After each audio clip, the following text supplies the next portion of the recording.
from the Value Menu Podcast, and I'm here with two special guests. I would love for you guys to meet them. Please introduce yourself, ladies first. Hi, everyone. My name is Bre'yanie. I am from Teaneck, New Jersey, born and raised. I work full-time for a tech company in recruitment. I am a realtor part-time, and I also have a banana pudding business that I started back in 2019. So definitely looking forward to touching base on all of those. All right. Well, my name is Nasir. I'm from Newark, New Jersey. I have two brands, Runway North, this sweater, this hoodie I got on. I have a women's brand, Modern Girl. I work full-time as a diet assistant, part-time as a ABA behavioral therapist. That's just a couple things that I do. Okay. So, black woman in tech. Yeah. How's that? So it's awesome, honestly. Like, I never really thought that I would take that path because when I went to school for my bachelor's, it's in communication studies, but I went back for my master's, and my master's is in public administration, but my concentration is nonprofit management. So the tech company that I work for, we offer free tech training to adults that are 18 or older. They get free tech training, any certifications that come with the course, and then we assist them with job placement. So it's a really dope program. I kind of stumbled across it like on LinkedIn one day, and I was like, let me apply and just see how I like it. But definitely having that impact, and then also being exposed to tech in, different ways is really dope. So you didn't major in tech? No, I didn't. Okay. Nope. Would you recommend that industry for like people who really don't know what they want to do yet? Like, there's a lot of people in college that don't know what they want to do. Would you recommend that for like something that they want to go like as a career path? I definitely would. I think people don't realize how, regardless of which direction you may choose to go into, tech is involved in almost everything. Like we've had people that have come around that are like, I enjoy making music. We have a software engineering program where you can learn more about that. Or, I like doing IT work, but I'm in healthcare. That's still a part of healthcare or whatever direction you may choose to go in. And on top of that, it's free. So a lot of people don't realize that. Like, we get people all the time that are like, I started my family. I kind of put a halt to working. I'm ready to get, back in and kind of take a new path or start a new route. And a lot of the jobs that they get literally start at like $60K and higher. And we have people that your highest form of education is a high school diploma or a GED. And you take the training. Most of our courses are like 12 to 15 weeks. You graduate, we assist you with job placement, and you're starting a job at like $60K or higher. So for sure. That's dope. Mm-hmm. I like that. And what was your major in college? My major in college was criminal justice sociology. Okay. Is that are you working like your field basically? As an ABA therapist, somewhat. Social work is more so. I believe it's like on a broader scale, whereas psychology is more like a mental. Social is more so understanding people as a whole.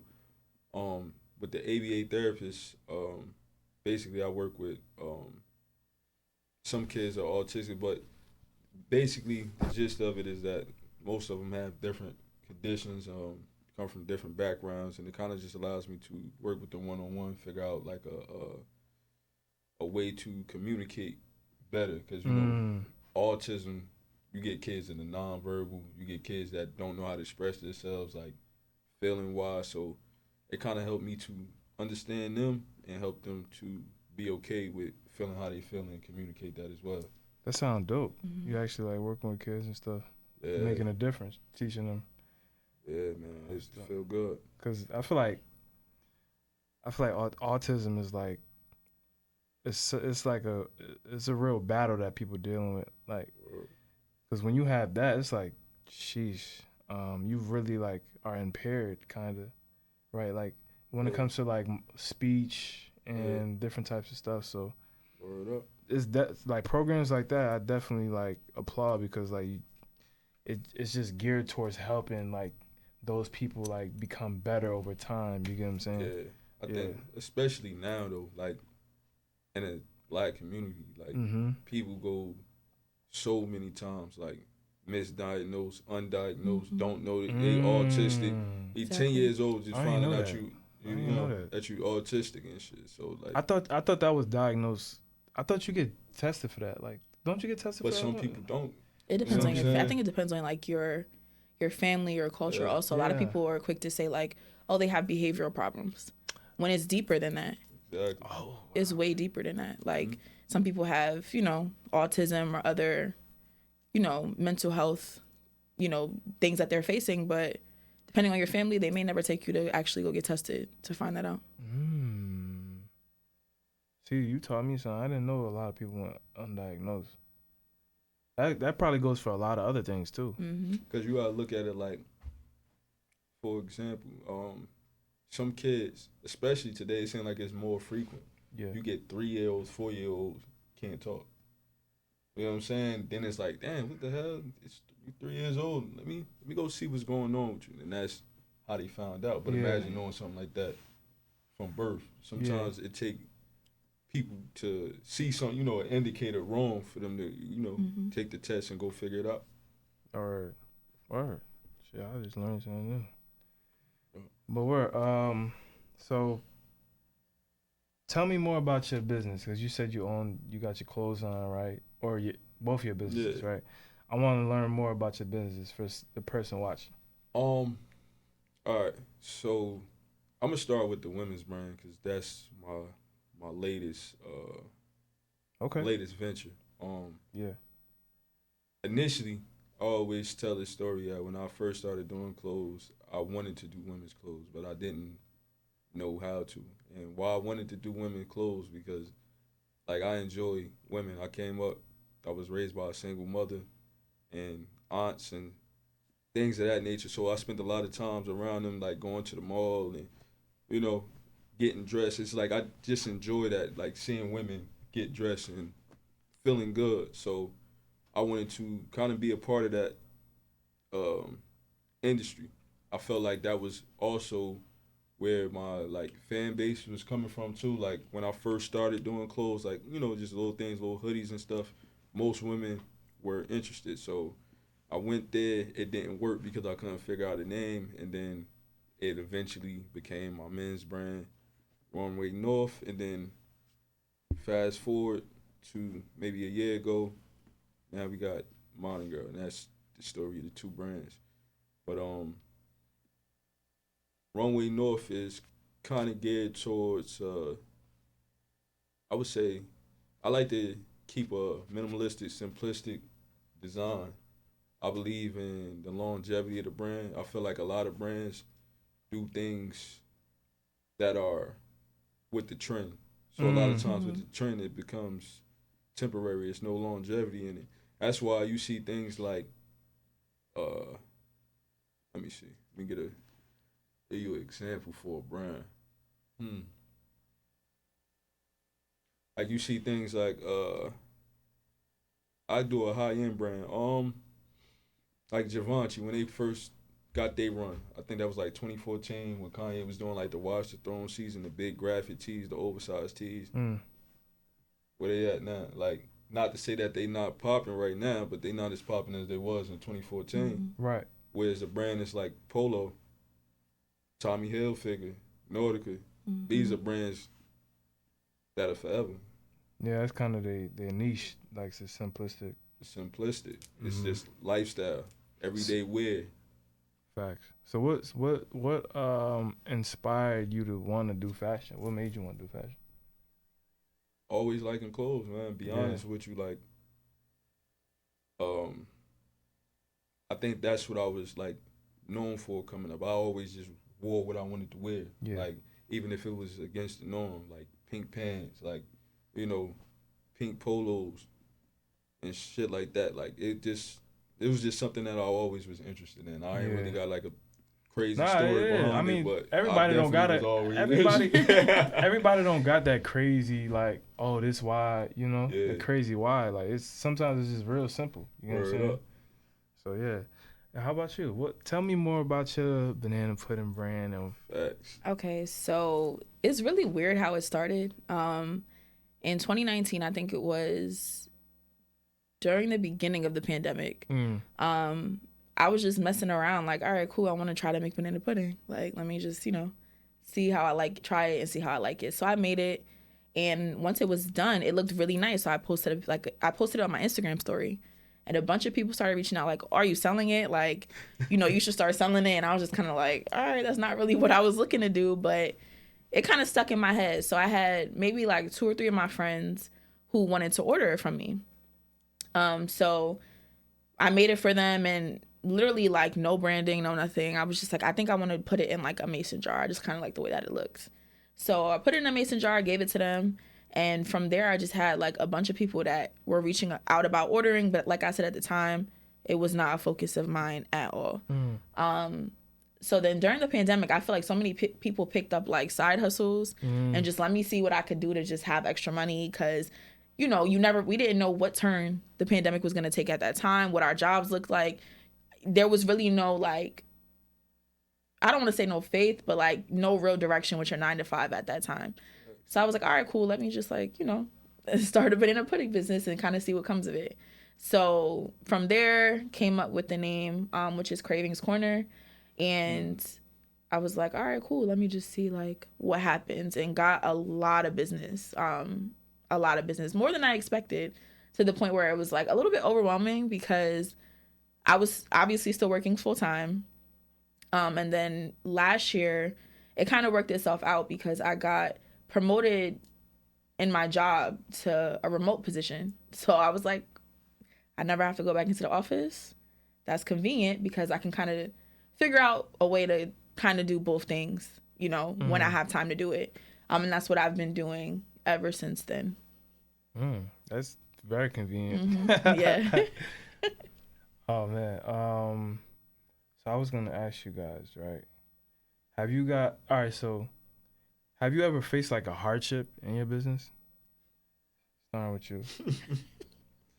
Yo, it's a hardship every drop. I ain't even gonna lie. Explain. Cause you don't know. Me personally, We could relate on this because we both do clothing. Shit. I don't create for the trend. Yeah. I create whatever I feel like making. I don't make colors, or like a lot of people got like t-shirt businesses where they print and press and it's customized. And I don't believe in that. Like for me personally, I think part of being what it means to be a designer is creating what you want people to wear, what you want people to look like. So you shaping that. If I make it customizable and everybody could do what they want to it, then it's not mine. Right. It's theirs, So the hardship I really face is knowing whether or not things are going to sell because of colors or because of a fit that people might not like. It might be against the trend of what's going on right now. So I think that's the biggest thing for me. Over ordering, under ordering. You can never get it right.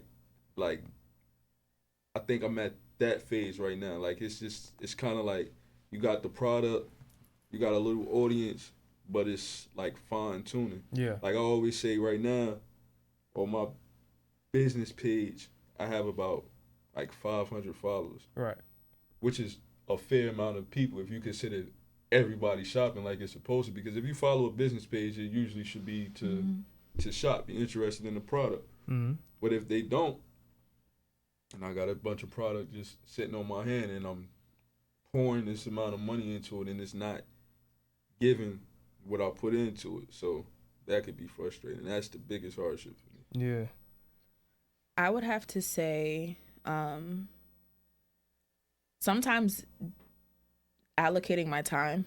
And I know we kind of touched on this before.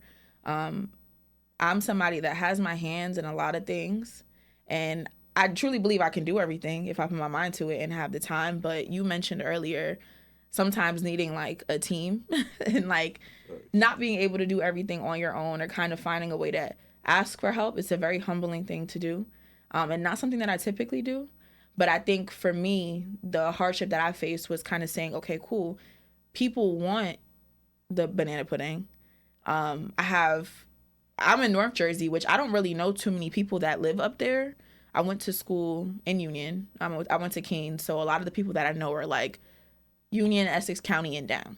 Like everything that I've done has been like those areas and like further south. But I just didn't have time to like get it to everyone. So like delivering it to people was like tough. I had people that were in like Central Jersey that wanted it, and you never really want to turn people down. Like that's not a good feeling. But I just knew that I couldn't. I just couldn't do all of it by myself. So one thing that I tried to do, or was my goal that I tried last year and did not work. I wanted to wholesale my banana pudding in a restaurant because I was like, if I can get it to them, people can go get it, and I don't have to worry about physically going to drop it off to people. It's kind of in like a central location where you can go grab it yourself. So I tried it last year. It didn't work. And randomly this year, I was like, I'm going to try it again. So I literally just like reached out to a bunch of different like Black-owned restaurants that I knew didn't have banana pudding or didn't have a lot of desserts already. It was just kind of like, you know what? I sell banana pudding. Like, I'm interested in wholesaling. I can drop off samples. And then, if you're willing, we can kind of discuss from there. And I actually did get a hit the beginning of this month with the Good Eats experience in Newark. So my banana pudding is now sold there, and it's super convenient because I make large orders, and then I'm able to drop it off and tell people if you want it, you can go pick it up from there. So just time. I just feel like there's never really enough time. Right. Yeah, shout out to the Good East experience. Yeah. Their food is Crazy. Great. Crazy. Like, you been there? Yo, to be honest, I'm sitting here like, where the hell is that? It's on Mulberry. It's on Mulberry Street in Newark. Mulberry Street? Yeah. How long it's been open? Like 2 years. 2 years? Mm-hmm. Yeah, I haven't been there. I think since 2020. Real good, bro. I'm gonna check it out. You gotta go. For sure. Like tomorrow. For sure. You gotta go. Nah, I think good. I think tomorrow's what? Thursday? Yeah. I think they open at 12:30. Yeah, But their lines be crazy, so you need to get there kind of early. Or order online. Or order online. I don't go there. I order online. Yeah. So, question for you. So you never really had aspirations of being a business owner? Like that wasn't something you planned on? No. I mean, so this direction, no. I think the first, I started with my banana pudding before I even got my real estate license. And with real estate, it was like, I've always just been exposed to it. My dad is an investor. So I've seen him buy houses and flip houses. There's a house up the street on the street that I live on that he bought and flipped and sold, and he had 5 different properties in Baltimore. So I've always been exposed to it. But I realized if I was somebody that didn't, have this figure in my life that did it, I wouldn't really know anything about real estate, investing, ownership, anything. So with my license, it was kind of okay, cool.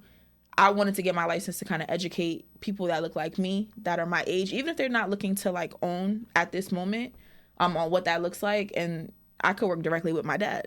So he never has to work with a outside realtor. It can kind of just be a in the family thing. And that's what he always said to me. If I'm gonna pay anybody or make sure anybody gets money to do, to do this, it should be you. So I think outside of my real estate license and kind of knowing that eventually my goal is to not work a 9-to-5 and have my banana pudding kind of doing its thing and be full-time in real estate. No, I never thought in a million years that I would be an entrepreneur. Yeah, never. For no reason.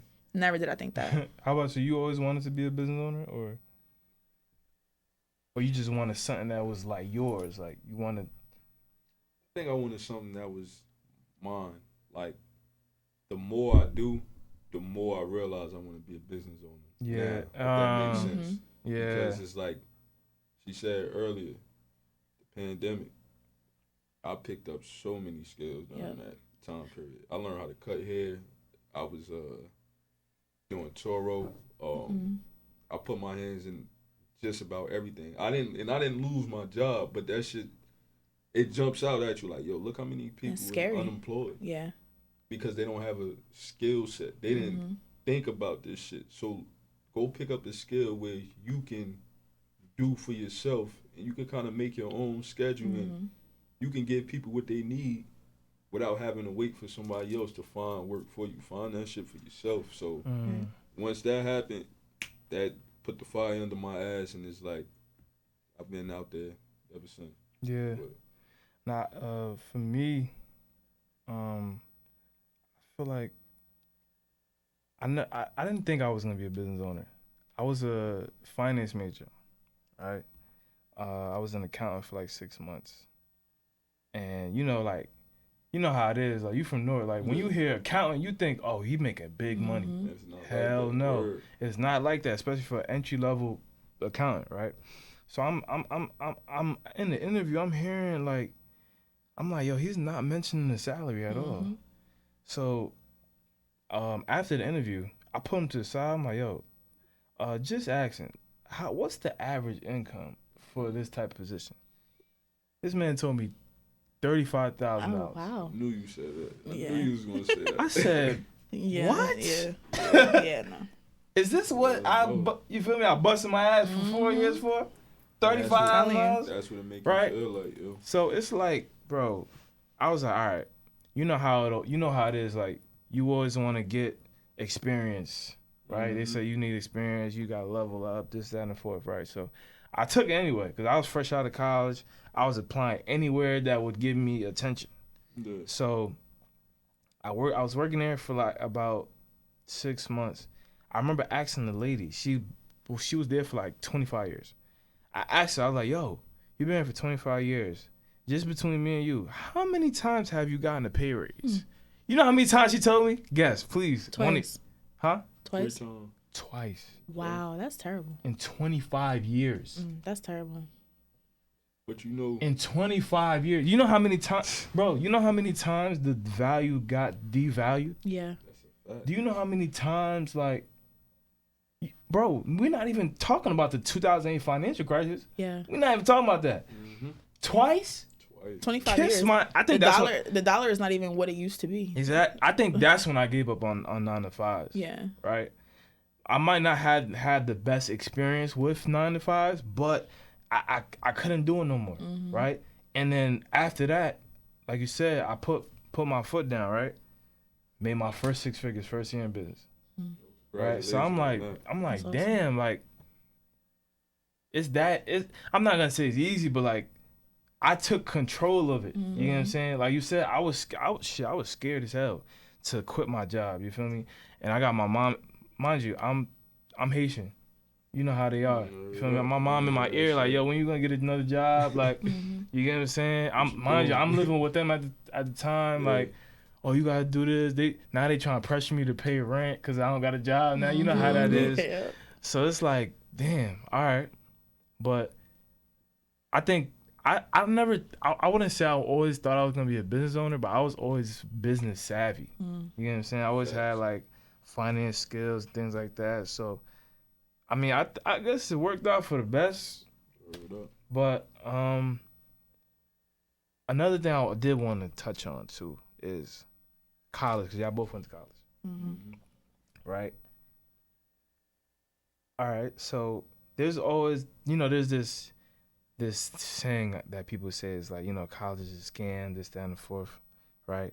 I want to say, what's y'all take on how it prepared y'all for like the real world, like the actual real world? And I'm not talking about just your career. I'm talking about like the real world, like financial literacy. Did it teach you, about like, how did you grow from when you got into college to when you graduated? Ooh, I personally, it's hard for me to answer that, and it's ridiculous that it's actually sad that it's hard for me to answer that because I have my bachelor's and my master's, and I think me deciding to go back to school was really like, I graduated with my bachelor's and I was like, this is it. Like, I'm supposed to just go now. I'm supposed to just get a job. I didn't feel ready. I can honestly say, personally, I would say college taught me discipline. Yeah. And I think a lot of the skills that I got from college aren't even educational skills. They're like people skills, presentation skills, perseverance, multitasking. Like, because when I got my master's, I was working a full-time job. Probably during the day. Probably networking. Maybe. Networking, all of that. Like, just I think skills that you need as a person to be an entrepreneur or have a business, I'm not going to say college is a scam. I will say it's not for everybody. I don't judge people that decide not to go. I don't judge people that decide to stop after their bachelor's. It's not for everybody. But I would say a lot of what I took away from my experience with college was, if I set my mind to something, I can do it. And I think that's like one of the biggest takeaways that I had from my entire experience. What about you? Honestly, I think college definitely taught me to multitask. I think it kind of, be honest with you, college ain't, besides multitasking and meeting people and like networking, let me say that, networking for sure, that's probably the biggest thing. College ain't really do shit for me but just like enlighten me. That is more things in the world. Because again, I'm from North. We ain't got to touch on that too much. Everybody know what it, if you from North or you from any background where it's many people don't go to school. You know what it's like. So once I got there, it kind of showed me how it took me out of just being in the streets. Because it's like, if I didn't go to school, what the hell? Like, what you gonna do? Exactly. You go get a 9 to 5, but 9 to 5 for how long? Paying what? Right. Even though me getting a degree didn't necessarily guarantee that I made more money, it showed me that it was more to the world. I probably would have never traveled if I had never went to college. You know, like just different things like that. But as far as like show me, you know what I'm saying, things like different skills, nah, because when I came to school, I was already doing that. Like my freshman class and my freshman friendship group, I was like the only person working. You know what I'm saying? I was probably one of the very few people really paying for school. I was paying to go myself, you know, so it's like that shit ain't really do nothing for me, but besides enlighten me and show me that there's more to the world. And that, even that's major though. Okay. For sure. For me, I wouldn't say college is a scam, right? I would say I feel as though the system needs to be changed a little bit, right? And why do I say that? I feel like I feel like people should really be taught real skills that can go out there, like valuable skills, right? Should be like hands-on. Yeah, you get what I'm saying? Like valuable skills, so you could, all right, take this skill, go get a job. Like take this. Yep. You get an art. Let's be honest. You get an art degree.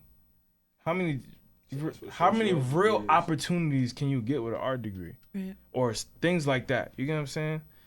And I feel like sometimes it could be a little misleading when it comes to that, right? Because people think you go to college, you all automatically guaranteed a job, and that's completely false, right?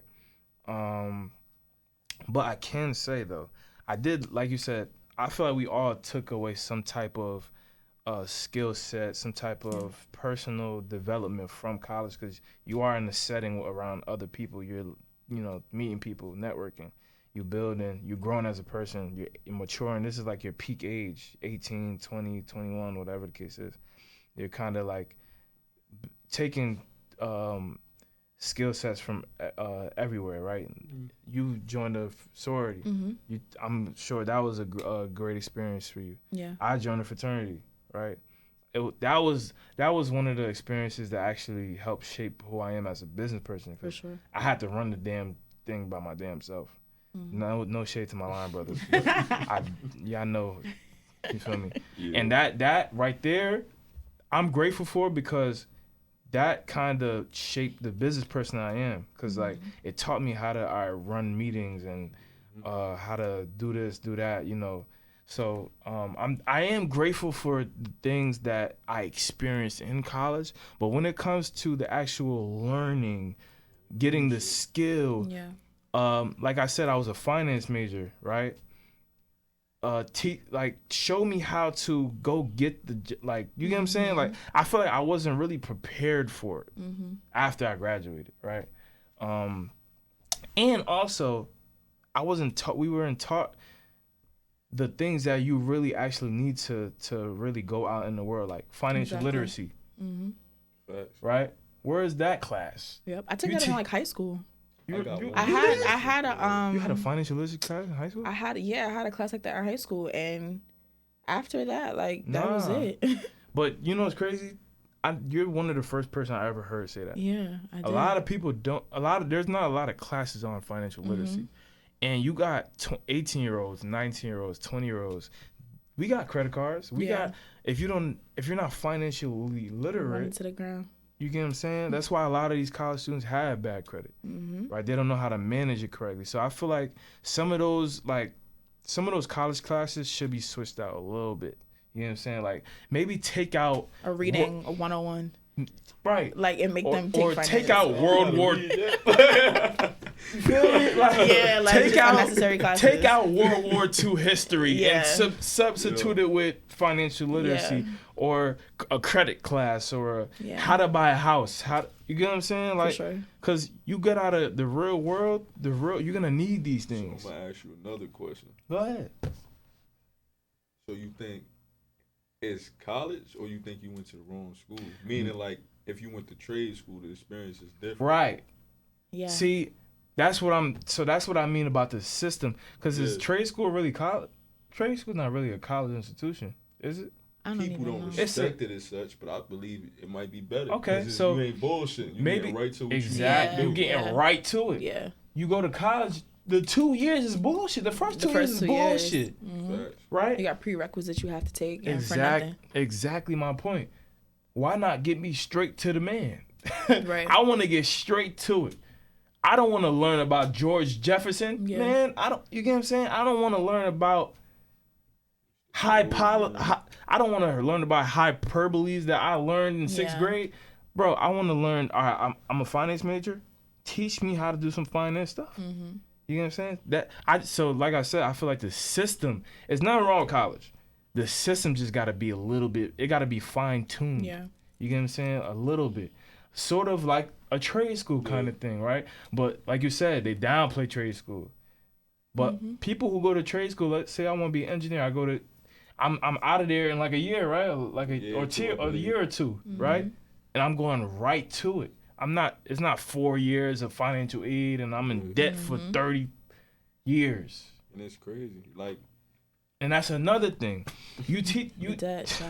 That's another thing. You got kids, not even kids. You got young adults with $40,000 in debt and not teaching us about financial literacy. Yeah.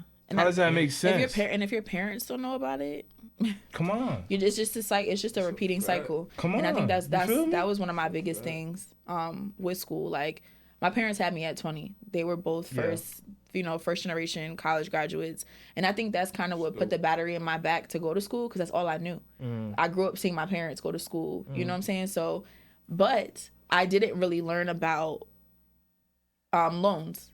I knew that every semester I knew how to go on to Sallie Mae and set my loan up and click okay. But I didn't know what that was doing to me until I graduated. And then I got that notification in 6 months. Exactly. You start paying your loans back. And I'm like, oh, okay, so now I'm understanding more of what that looks like. And that's all in my name. It's on me. Nobody but me. But they don't tell you, when you're signing all of these papers and you're doing all of this, right, Sallie Mae, whatever, they don't tell you that, okay, based on your income, that's going to be your monthly. Yep. I think it's, 30%? To get what your monthly payment would be? Yeah. I don't know the exact percentage. It's some percentage. Yeah. I think it's like 20% or like 20 some. When I was paying. Yeah, word.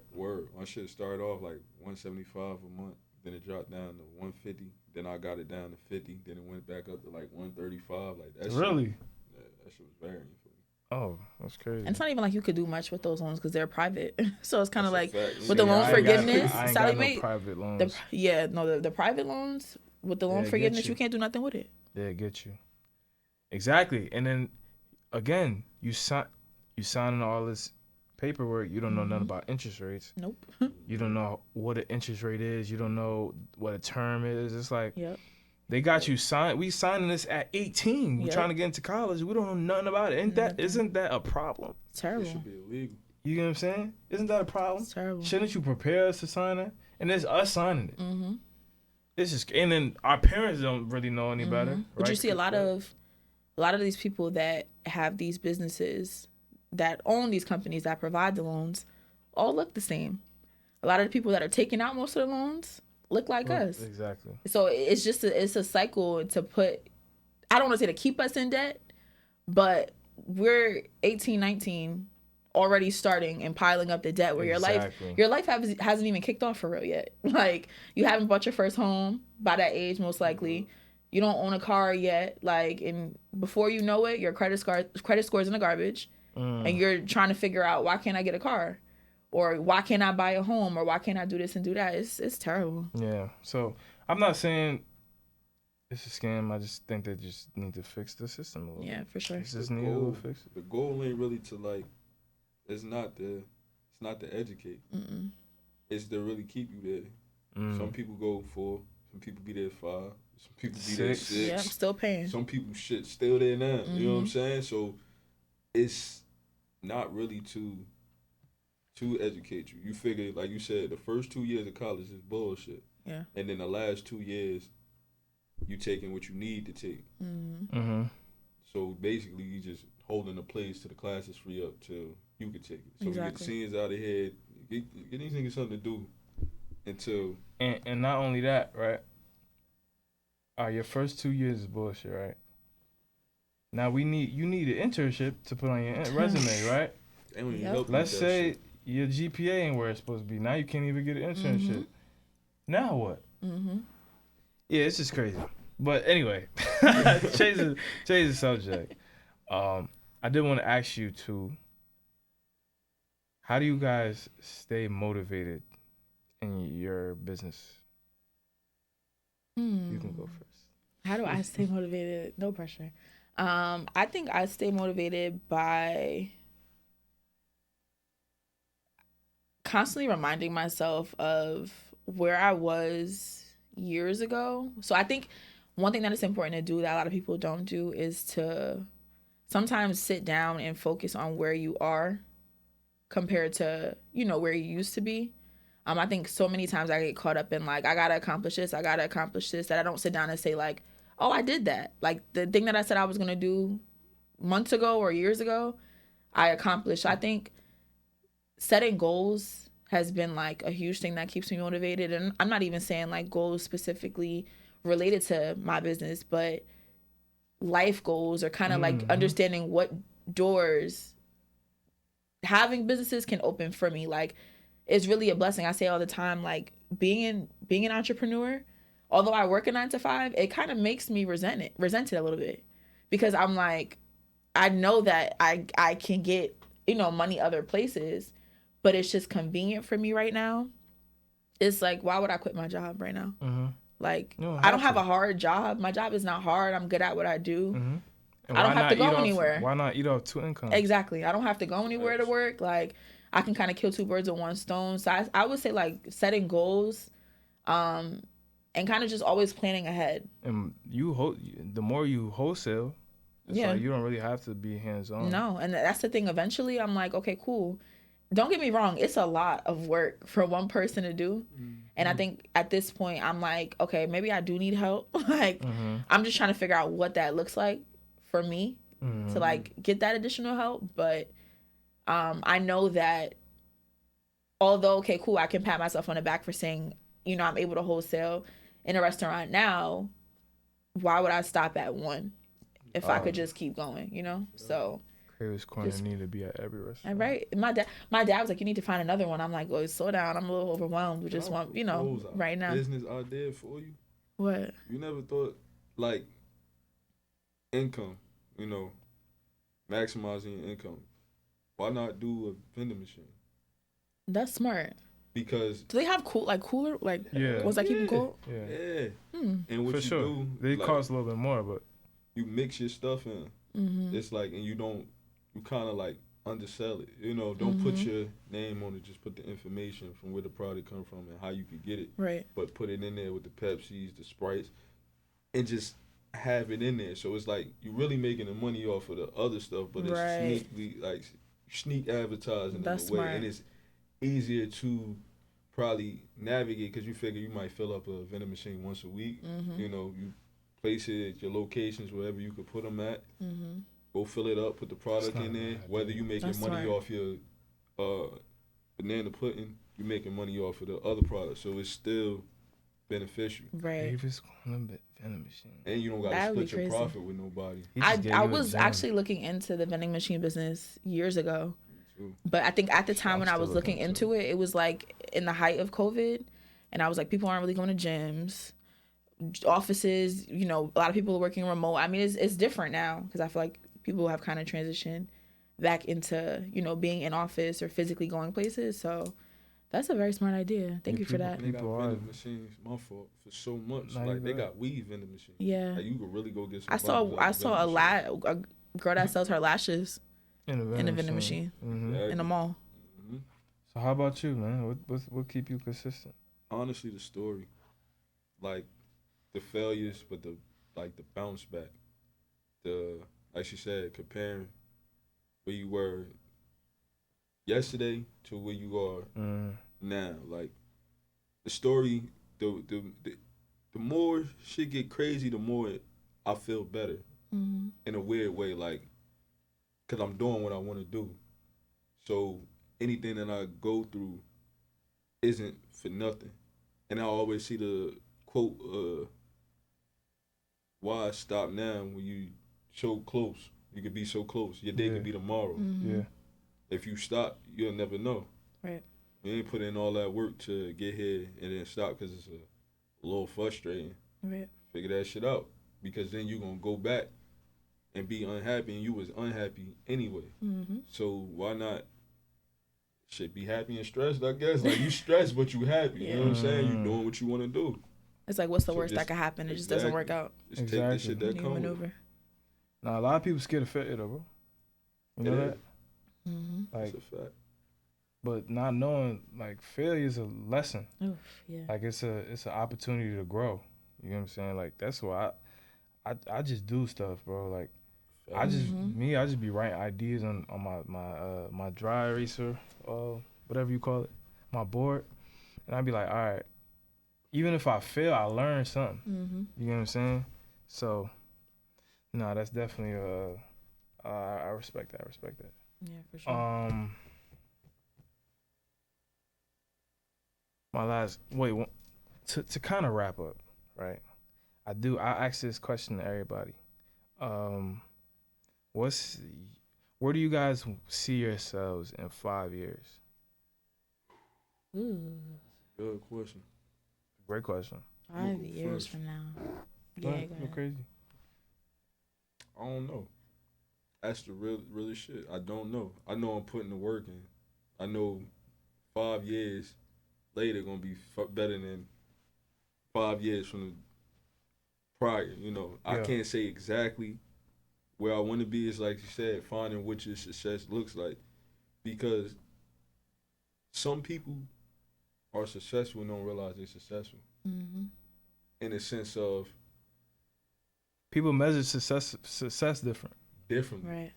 And I say that in the sense of like you right now. You know what I'm saying? Whatever you're able to sell a book. You're able to rent your vehicles out. You're able to sell clothes.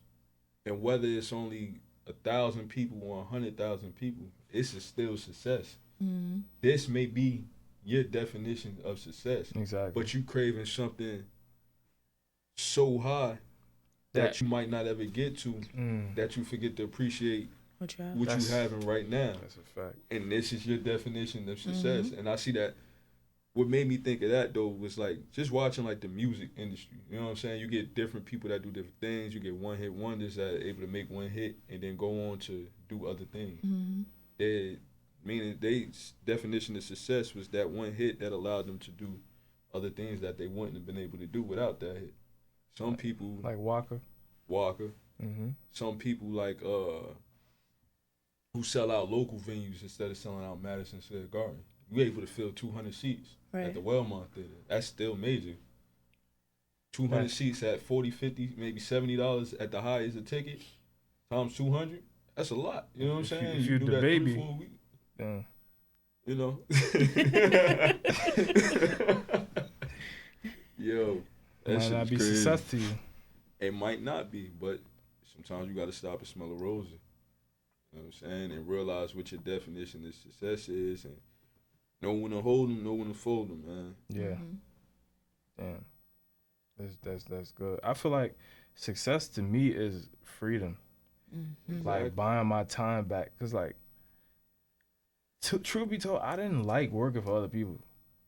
I didn't like it, but I was like, my mom always told me like, you know, go to school, get a job. You get what I'm saying? Retire, whatever. But like, I realized I don't really like working for people ever since my first job working at McDonald's. I just didn't really like the tone of people telling me what to do. You get what I'm saying? It was just like, depending on what mood they in, they could talk to me however they want. And I was like, I don't really like that. You get what I'm saying? So it was like, all right, I kind of got to like eat it at the time because I didn't think I was going to be a business owner. So I was like, all right, I got to kind of put my feelings to the side. But like now I'm thinking like, why would I ever put my feelings to the side? Because I feel like my feelings is more important than like how they feeling at that day, like that, you know, that current time. Like, just because you having a bad day don't mean you got to take it all on me. And I'm not about to let you have that power. Exactly. You know what I'm saying? So, I don't know. The freedom, it feels great. Like I can wake up and not do nothing, right? Or I could keep waking up, put the you know, building my business up until I could wake up and literally not do nothing, still make money. You know what I'm saying? So it's like every day I look at it as I'm putting a brick up. Yeah. You know what I'm saying? Exactly. One brick a day. Like I like to say I'm getting 1% better every day. Just one more time. Yeah, go ahead. I think that you saying freedom, that was it. That's my definition of success. Whenever I'm able to wake up, if it's, you know, hopefully it's 5 years from now and wake up and do whatever the fuck I want to do, that's success for me. Just not having to answer to nobody. That's it. That's the very basic, I think, basic meaning of success, just the freedom. How about you? So I agree completely. I think I would say like defining it as like letting my money kind of make me more money. So I'm a realtor, but I don't want to sell houses forever. I don't want to do that. I think I've learned a lot in my, like, you know, the 2 years that I've been a realtor. I met a lot of people. I met dope investors. I learned a lot about the market. I learned things about homes and inspections and stuff that I would have probably never known about. But I think because I've learned so much, you know, eventually I want to have like investment properties, or, you know, kind of just maybe start my own team, like, or become a broker. Like, I can't see myself selling houses forever. Like, I just can't see it. I think as far as my banana pudding business, I eventually want to have my own storefront. I don't really know where yet. To do like sweets or just banana pudding? I don't know. I know how to make other things like baking and stuff, but I feel like I would need a team because for sure. You know what I mean? Like, obviously that would have a lot to do with what I'm able to provide. I think if it's just banana pudding, it would be cool. I could do like way more flavors than I have now or whatever. But I think my goal is like, you know, with wholesaling, you have to kind of look at it like it's exposure for your business. And obviously it's helping the person that owns the spot that you're wholesaling for. But I don't want to wholesale forever. The same way I don't want to be a realtor forever. I think it's kind of just like getting my foot in the door, building the experience, building the networking, getting like my product out there. I put QR codes on all of my puddings so that people can be redirected to me. I had people that reached out to order like banana pudding for Thanksgiving that I met through the restaurant that I'd never met in my life before that.